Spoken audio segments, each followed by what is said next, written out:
Hello students. तो आज मैं आपके लिए लेके आई हूँ letter A. Which letter? Letter A. So what is this? A. What is the sound of A? A का क्या साउंड होता है? A. A A. A says A. A A apple. Apple starts with the sound A. तो apple कौन से alphabet से start होगा, कौन से लेटर से स्टार्ट होगा? ए से। क्यों? क्योंकि ए का जो साउंड है वो ए होता है। तो as A apple. A says A A ant. Ant means चीटी। What is this?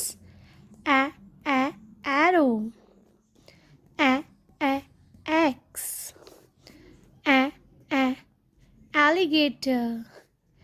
A apricot. Okay, so what is the sound of a? A a apple.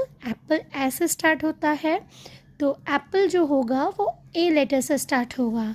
Similarly एंट भी ए लेटर से स्टार्ट होता है, बिकॉज जब हम एंट बोलते हैं तो एंट कौन से साउंड से स्टार्ट हो रहा है?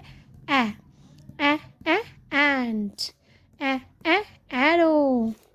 ए X. X. Alligator. What is this? Alligator.